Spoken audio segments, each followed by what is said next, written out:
Keita adalah seorang pecundang yang kesepian dan menyedihkan, tetapi hidupnya tiba-tiba berubah setelah ayahnya menikah lagi dan membawa saudara tiri yang menolak menyerah pada impian mereka untuk bersamanya.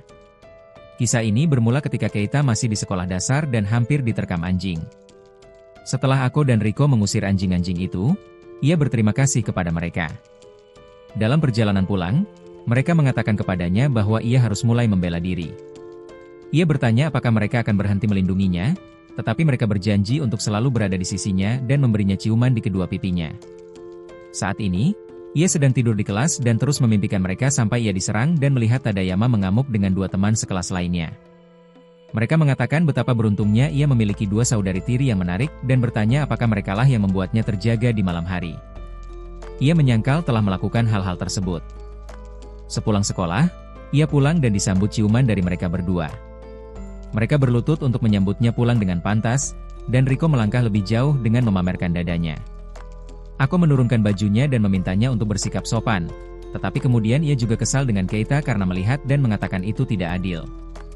Ia mengatakan Keita juga harus melihat miliknya dan melanjutkan untuk memamerkannya, tetapi Keita mengabaikan melon mini-nya dan mulai pergi ke kamarnya. Jadi Riko menyarankannya untuk mempertimbangkan implan. Beberapa saat kemudian dia berada di bak mandi dan terus memikirkan apa yang terjadi sampai Johnny kecilnya mulai kesemutan di dalam air. Saat aku menyiapkan makanan untuknya, sisi gelap Riko mulai menguasai diri, melampiaskan amarahnya pada Mentimun yang tak berdosa. Aku menyuruhnya untuk tenang dan mengatakan ia harus mencuci pakaian sebelum meninggalkannya di dapur. Ia pergi ke kamar Keita dan mulai memeriksa barang-barangnya hingga menemukan celana dalam boxer dan mulai memikirkannya. Riko memergokinya, tetapi ia masih berusaha menyangkalnya hingga Riko mengeluarkan celana dalam boxer lain dan membiarkannya mengendus. Aku menyadari bahwa itu bukan celana dalam boxer biasa, jadi Riko mengatakan bahwa ia kehujanan karena air liur Keita. Mereka berdua mulai berebut celana dalam itu hingga makanannya mulai gosong. Di meja makan, aku meminta maaf karena mengacaukan makanan, dan Riko mencoba menyelamatkannya dengan memberinya Coca-Cola. Namun, Riko juga mulai memaksa aku menelan sup gosong itu sampai ia bertanya kepada orang tua mereka. Mereka bercerita bahwa mereka berdua sedang berlibur, jadi ia bertanya kapan mereka akan kembali. Anak-anak perempuan itu menjelaskan bahwa mereka akan sendirian di rumah selama 1 atau 2 hari. Keita kemudian kembali ke kamarnya dan memikirkan apa yang akan ia lakukan terkait pertemuan orang tua guru sebelum meremas dan membuang kertas itu. Ia pun pergi tidur. Malam harinya, ia terbangun karena merasakan sesuatu yang berat dan melihat mereka berdua. Mereka mulai mendekat, dan ia bertanya apa yang mereka coba lakukan. Jadi mereka menjawab bahwa mereka hanya ingin menghangatkannya. Ia menyuruh mereka berhenti, tetapi kemudian ia menyadari bahwa mereka telah mengikatnya dan mulai menggeliat. Aku menyalakan senternya, dan Riko melepaskan salah satu tangannya untuk meremas. Ia panik, tetapi setelah bangun di pagi hari, ia mengira itu mimpi dan merasa lega sampai ia melihat mereka tertidur di sampingnya dan menyadari bahwa mereka sebenarnya telah mendobrak pintu. Mereka mulai menyalakan senternya lagi, jadi ia berlari keluar untuk pergi ke sekolah sementara mereka berdua menyesal tidak mengambil kesempatan. Riko pergi untuk membuang sampahnya, tetapi kemudian dia melihat surat konferensi orang tua guru, dan mereka berdua tiba-tiba mendapat ide yang sangat berbudaya. Saat pelajaran olahraga pagi itu, Keita beristirahat sejenak dari larinya untuk mengatur napas. Namun, Mikazuki kemudian bertemu dengannya dan memberinya handuk. Mikazuki memujinya karena berolahraga sementara teman-temannya belajar untuk SMA idaman mereka sebelum bertanya apakah Keita sudah mendapatkan rekomendasi. Keita menjawab sudah, jadi Mikazuki berjanji untuk masuk SMA yang sama dengannya dan bertanya apakah ia bisa tetap menjadi manajernya. Bel tanda masuk kelas berbunyi, jadi Mikazuki mendoakan keberuntungan Keita dan membiarkannya mengintip dadanya sebelum berlari. Kemudian, aku dan Riko sedang di kelas memikirkan surat rekomendasi agar dia masuk SMA yang berbeda dari SMA mereka. Mereka berdua bermimpi berada di SMA yang sama dengannya dan memberitahu guru-guru mereka bahwa mereka harus berhenti sekolah lebih awal. Setelah kelas, Keita memutuskan untuk pergi ke pertemuan konferensi sendirian. Namun, para gadis tiba di sekolah tepat waktu dan setuju untuk mencegahnya pindah ke sekolah lain. Tadayama dan semua anak laki-laki di sekolah melihat mereka masuk dan mulai berlari ke arah mereka. Riko pun menangkap Ako untuk melarikan diri. Para anak laki-laki mulai mengejar. Riko menendang Tadayama, tetapi itu justru membuat mereka semua bersemangat, sehingga para gadis mulai berlari menyelamatkan diri. Keita sedang berjalan turun dan melihat keributan itu, jadi ia mulai berlari ke sana. Saat itu, Miharu sedang berada di lokernya bersama beberapa gadis yang sedang membicarakan hubungan Keita dengan saudara perempuannya. Miharu membayangkan kegiatan berbudaya yang biasa mereka lakukan di rumah. Namun, Keita mencoba berlari keluar dan menabraknya. Saat ia menyadari wajahnya berada di dada Miharu, Miharu mulai menekannya dengan kakinya. Tetapi ia berhasil melepaskan diri dan mengatakan ia tidak punya waktu untuk makan sebelum berlari keluar. Kalau kalian tertarik dengan rekap anime ini, bolehkah kalian luangkan waktu sebentar untuk like dan subscribe? Terima kasih. Saat itu, para lelaki sudah mengerumuni mereka dan mulai meminta ciuman. Namun, ia akhirnya muncul, dan para perempuan mencoba menjelaskan alasan mereka datang. Ia kesal dan mengatakan mereka selalu membuat keributan yang memperburuk keadaannya. Namun, mereka mencoba menjelaskan bahwa mereka hanya ingin membantu. Ia meminta mereka untuk berhenti membantu, sehingga mereka meminta maaf dan mulai pergi. Para lelaki memintanya untuk berhenti bersikap jahat, tetapi ia menolak untuk mendengarkan dan mulai kembali ke dalam sampai ia melihat surat konferensi dan menyadari alasan mereka datang. Mereka mulai menyalahkan diri sendiri karena selalu mengacaukan segalanya untuknya. Tetapi dia menyusul mereka dan meminta maaf karena marah pada mereka. Mereka berdua memeluknya, tetapi dia mendorong mereka menjauh dan menyuruh mereka berhenti bersikap terlalu sensitif padanya di depan umum. Sesampainya di rumah, ayah mereka menyuruhnya berhenti menolak cinta mereka karena mereka tidak ada hubungan darah. Ia meminta Keita untuk berusaha sekuat tenaga, tetapi Keita masih berusaha menyangkal keinginannya. Jadi, mereka berdua menciumnya untuk membungkamnya. Beberapa hari kemudian, Keita memeras otaknya yang kosong untuk menyelesaikan sebuah persamaan, tetapi Riko terus-menerus memamerkan celana dalamnya tanpa sengaja, sehingga Keita mencoba mengamati lebih dekat hingga Riko memergokinya. Riko bertanya apakah Keita butuh bantuan dengan persamaan itu, dan Keita mencoba bersikap tenang. Namun, Riko mencondongkan tubuh untuk membantu dan mulai menekan dadanya ke lengan Keita, mengalihkan perhatiannya lagi. Riko mencoba mengajarinya, tetapi Keita terkejut dan jatuh dari kursi.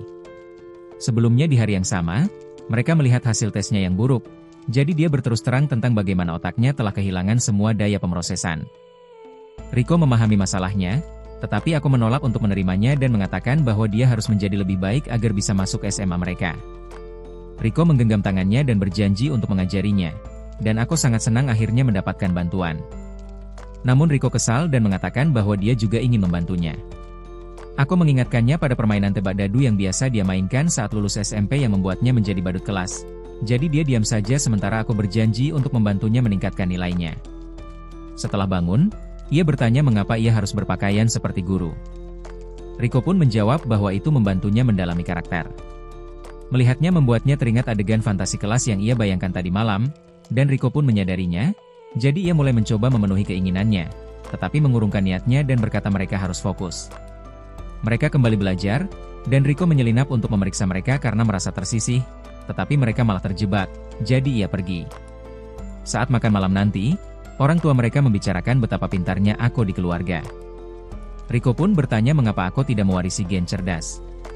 Ayah mereka mencoba menyalahkan pihak keluarganya, tetapi Keita mengingatkannya bahwa ia tidak memiliki hubungan darah dengan anak-anak perempuan itu, yang berarti ialah yang sebenarnya mewarisi gen IQ negatif. Aku mulai menyarankan makanan yang ingin ia buat untuknya, dan Riko kesal. Ia juga ingin merawatnya, tetapi aku mengatakan bahwa ia tidak memiliki keahlian yang membuatnya berguna baginya.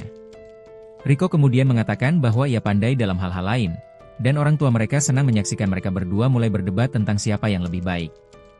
Sekitar tengah malam, Keita mulai tertidur, dan Riko terus mencoba membangunkannya, tetapi tidak berhasil.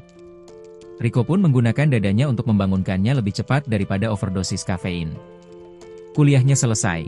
Tetapi selama hari-hari ujian berikutnya, yang diingat Riko hanyalah rencananya. Riko menceritakan hal itu dalam perjalanan pulang, jadi Riko meminta maaf karena telah mengganggunya dan berkata akan mencoba pendekatan yang berbeda. Malam itu, ia berganti ke pakaian biasa, dan pria itu mengira ia akhirnya berhenti menjadi psikopat berbudaya. Namun, ia menunjukkan tulisan di tubuhnya dan mengatakan ia harus membaca semuanya dari tubuhnya. Ia naik ke meja dan merentangkan kakinya untuk menunjukkan kalimat-kalimat lainnya. Keesokan harinya, dalam perjalanan ke kelas, ia terus mengingatkan dirinya sendiri tentang pelajaran khusus itu dan akhirnya menunjuk dada Miharu. Ia menusuk-nusuknya karena penasaran, tetapi Miharu kemudian terjatuh dan mulai berteriak, yang membuat semua orang menyebutnya menjijikan.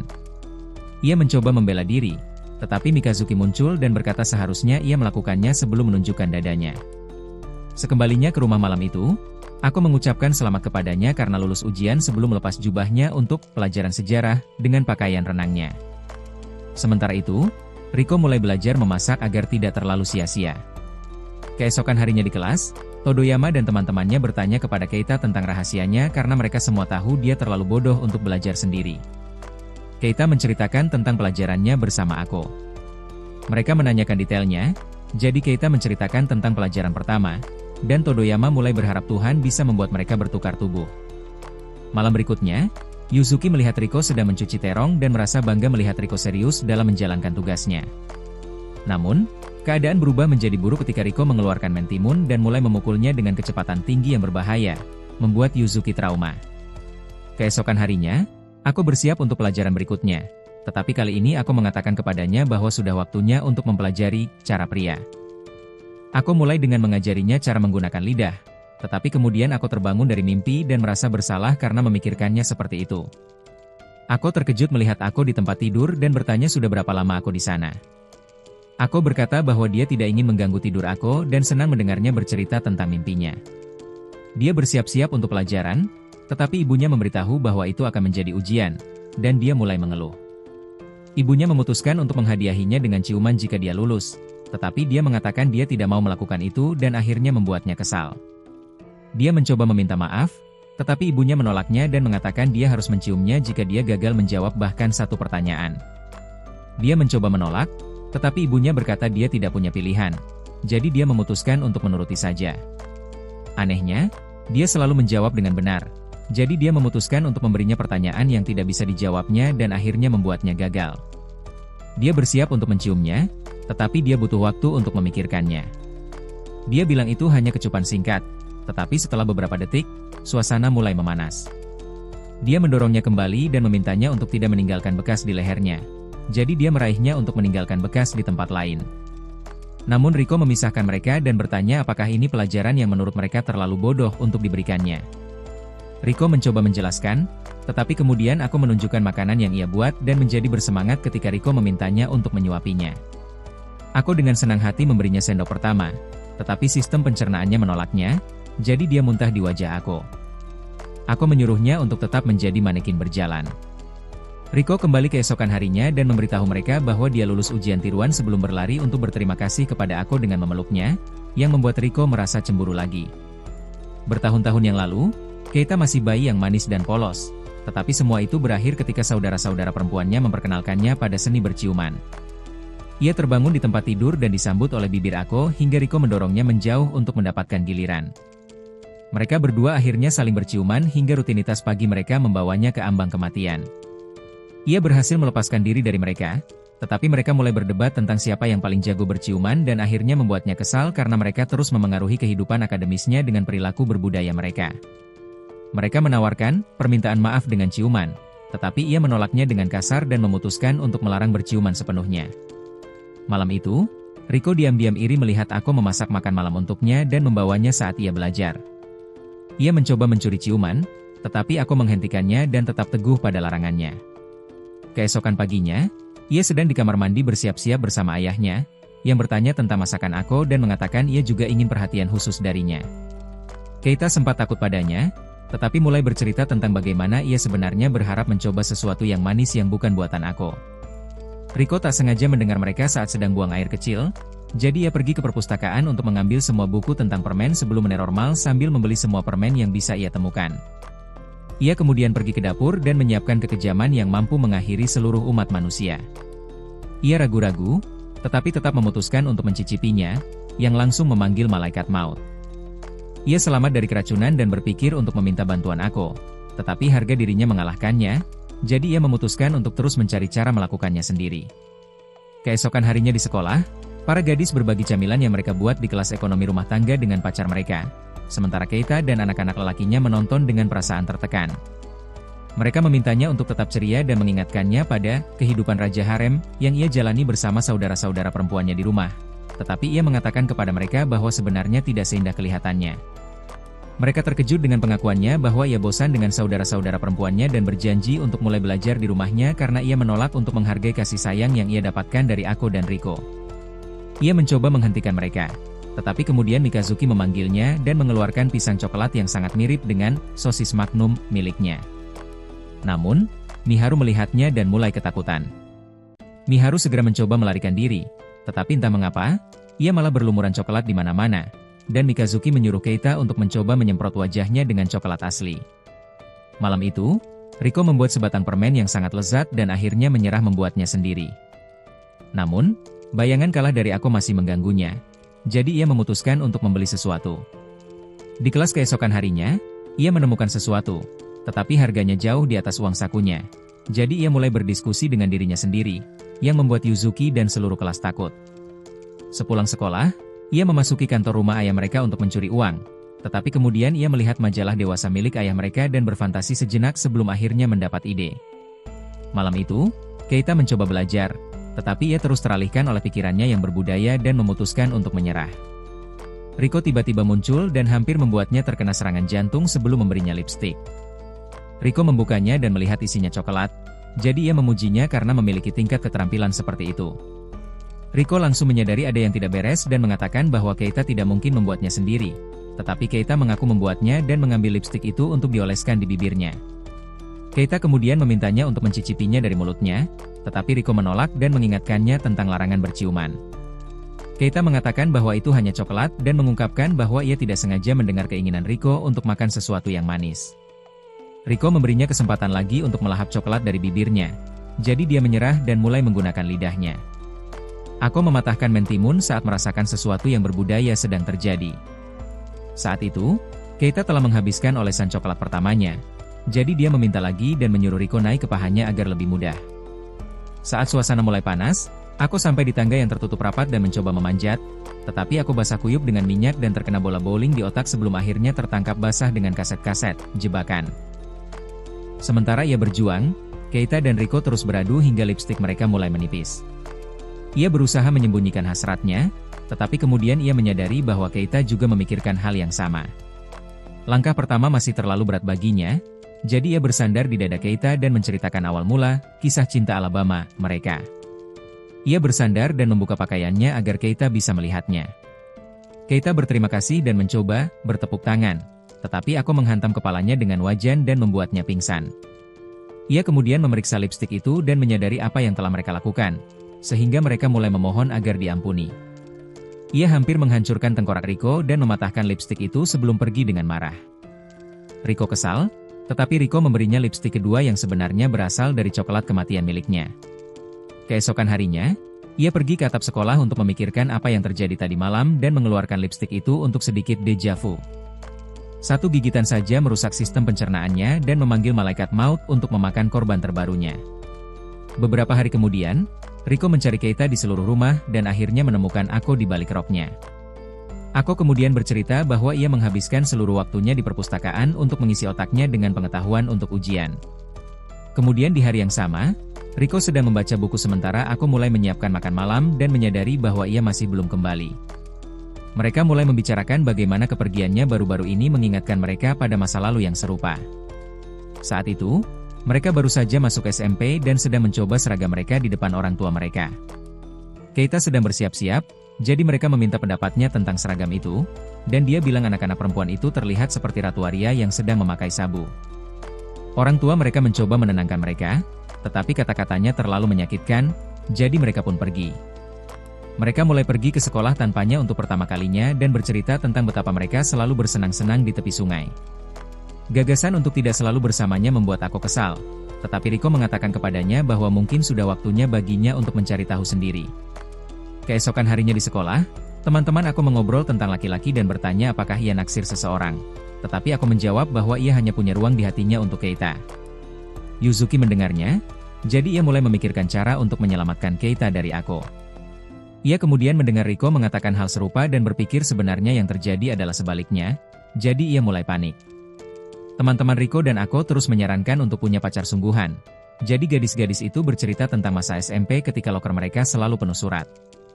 Dalam perjalanan pulang, Riko menyarankan untuk memberi kesempatan kepada para laki itu, Tetapi aku menolak, dengan alasan Keita sudah cukup baginya. Riko kemudian mengingatkannya bahwa Keita masih menghindari mereka seperti wabah, jadi aku memutuskan untuk mencobanya. Mereka memberi banyak kesempatan kepada para lelaki untuk berkencan, tetapi para lelaki itu membuat mereka trauma dengan rayuan, tanpa basa-basi. Dalam perjalanan pulang, Riko bertemu Ako yang sedang duduk di pinggir jalan dan bergabung dengannya untuk membicarakan bagian lain dari kehidupan mereka di SMP. Mereka pernah menguntit Keita dan bersembunyi di balik pagar untuk menontonnya ikut lomba. Setelah awalnya terjatuh di awal lomba, ia memacu kecepatannya dan akhirnya meraih posisi pertama, yang membuat keduanya merasa panas hati. Mereka berdua memutuskan untuk menerima kenyataan bahwa Keita harus menjauh dari mereka agar bisa masuk SMA mereka. Setelah mimpi aneh tentang balapan dan saudara perempuannya, Keita terbangun sambil menjerit dan kehilangan semua poin auranya sebelum menuju loker untuk pulang lebih awal. Mikazuki mencegahnya pergi dan bertanya mengapa ia terus-menerus membolos latihan, sehingga ia bercerita tentang pelajarannya. Namun, Mikazuki mulai menarik lengan Keita dan akhirnya menjepitnya ke loker. Saat ia bersiap untuk berciuman, Miharu muncul, ketakutan, dan mengira Keita tidak punya batas, jadi ia melarikan diri. Keita menyuruh Mikazuki berhenti memasang wajah aneh dan pergi. Namun dalam perjalanan pulang, ia melihat kuil setempat dan memutuskan untuk berkunjung. Saat itu, para gadis sedang berdoa agar ia lulus ujian, tetapi Riko mulai berdoa dengan sungguh-sungguh kepada Tuhan agar diizinkan melihat wajahnya lagi. Terima kasih telah menonton sampai titik ini. Ini belum akhir. Untuk kelanjutannya silakan like dan subscribe dan nantikan. Kami punya video lainnya untuk Anda. Silakan klik video sebelah kiri atau kanan dan nikmati.